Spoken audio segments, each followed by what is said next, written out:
حضرت عمر کے پاس ایک شخص آیا اور آ کے کہنے لگا اے عمر میں 2 سال بعد اپنے گھر آیا ہوں، میں 2 سال بعد اپنے گھر آیا ہوں اور میں اپنی بیوی کو حاملہ پاتا ہوں، اور میں نے اپنی بیوی سے سوال کیا خوشی سے، اپنی بیوی کے پاس 2 سال کے بعد آیا تھا خوشی سے مسرت سے، لیکن اس کی حالت دیکھی حالت حمل میں ہے تو ساری خوشی کافور ہو گئی اور دل میں غم نے جگہ لے لی کہ 2 سال تو میں آیا نہیں، یہ میری بیوی حاملہ کیسے ہے؟ جب میں نے عمر اس سے استفسار کیا تو وہ کہنے لگی اللہ کی قسم میرے پیٹ میں جو حمل ہے تو ہی اس کا باپ ہے۔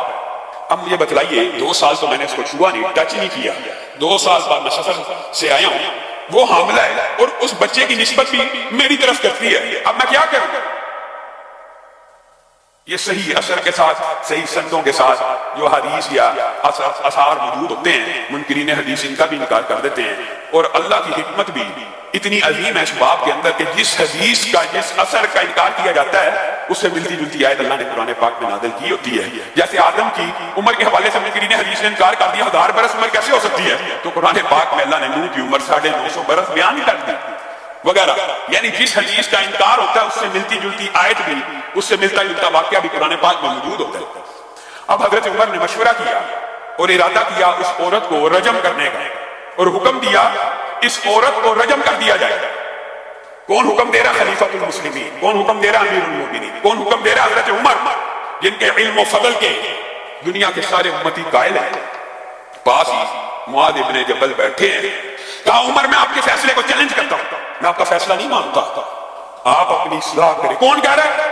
ایک رتبے میں مقام میں کم درجے کا صحابی اعلیٰ درجے کے صحابی کو ٹوک رہا ہے، وجہ کیا؟ وجہ اس کے پاس دلیل ہے، یہ نہیں ہے کہ میں تیرے سے بڑا عالم ہوں، سب کو پتا عمر بڑے عالم ہے۔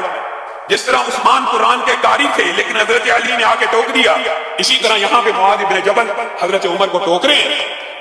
لیس لک علی ما فی بطنہا، لیس لک اے عمر، لیس لک آپ کے لیے نہیں ہے علی ما فی بطنہا سبیل، آپ اس عورت کو رجم میں سزا دینا چاہتے ہیں، ٹھیک ہے یہ ملزمہ ہے، یہ ملزمہ ہے، مجرمہ آپ کی نظر میں، آپ اس کو سزا دیں تو دیں، اس کو کس جرم کی پاداش میں آپ سنسار کر رہے ہیں؟ رسول اللہ کے دور میں بھی ایسے واقعات ہوئے تھے، شبیبہ غامدی آئی تھی، رسول اللہ نے وضع حمل کا انتظار کیا تھا، سزا لاگو کرنے سے پہلے وضع حمل کا انتظار کیا تھا، کیونکہ پیٹ میں جو بچہ وہ بھی ایک جان ہے۔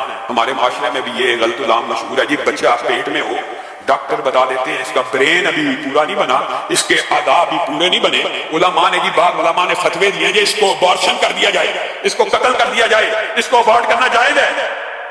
یہ آپ لوگوں نے خود کہانی بنائی ہوئی ہے، کسی عالم کا یہ فتویٰ موجود نہیں ہے، اور اگر موجود بھی ہے قرآن و سنت کے خلاف ہے۔ وجہ یہ ہے زمین کے اوپر آنے کے بعد، دھرتی کی پشت کے اوپر بچہ جننے کے بعد بھی یہاں پہ کئی بزرگ ہیں جو معذور ہیں، کئی نوجوان ہیں جو معذور ہیں، کئی بزرگ ہیں جن کا دماغ کام نہیں کرتا۔ کیا کسی عالم دین نے یہ فتویٰ دیا جو بیمار ہے اس کو قتل کر دو؟ جس طرح دھرتی کی پشت کے اوپر کوئی بیمار ہے اس کا قتل کرنا حرام ہے، اسی طرح ماں کے پیٹ میں بچہ بیمار ہے اس کا قتل کرنا بھی حرام ہے۔ یا آپ کو کسی نے مغالطہ ڈال دیا ہے کہ بیمار بچے کو قتل کر دیا جائے، کیوں کیا جائے؟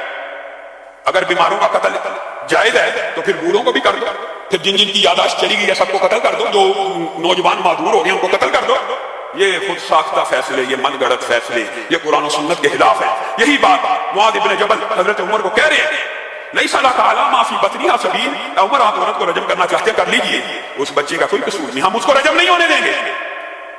حضرت عمر رک گئے اور کہا وضع حمل کا انتظار کیا گیا، عورت نے بچہ جنا، عورت نے بچہ جنا، اور صحیح سند میں موجود ہے جس وقت وہ بچہ جنا قد خرجت ثنایاہ، جس وقت وہ بچہ جنا گیا وہ اتنی بڑی عمر کا تھا کہ اس کے دانت نکل آئے ہوئے تھے، اس کے دانت نکل چکے تھے، اور باپ نے اس بچے کو دیکھا، کہنے لگا اللہ کی قسم، کعبے کے رب کی قسم، یہ تو میرے ہی جیسا ہے اور یہ میرا ہی بچہ تھا۔ حضرت عمر تک یہ خبر پہنچی، یہ ہے وہ حدیث، یہ ہے وہ مقام جس وقت حضرت عمر نے کہا تھا ماؤں نے معاذ ابن جبل جیسے بچے جننا بند کر دیے، لولا معاذ لہلک عمر، اگر معاذ نہ ہوتے تو آج عمر اس عورت کو بے گناہ سنسار کرنے کے جرم میں ہلاک ہو چکا تھا۔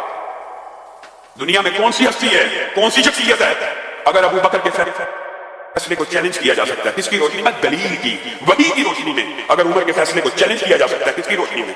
یہ نہیں فلاں نے کہا ہے، فلاں نے کہا ہے، معاذ ابن جبل نے کہا تو چیلنج ہو جائے گا، دلیل کی روشنی میں کائنات میں کوئی امتی ایسا نہیں ہے جس کے قول کو، جس کے فعل کو، جس کے عمل کو چیلنج نہ کیا جا سکے۔ ہاں، چیلنج کرنے کے لیے دلیل ہونا ضروری ہے، اور دلیل اسلام میں وہی ہے، اور وہی کی دو ہی قسمیں ہیں، ایک اللہ کی آیت قرآن ہے اور دوسرا مدینے والے کا فرمان ہے۔ بس بات ختم، کلیئر، واضح بات ہے۔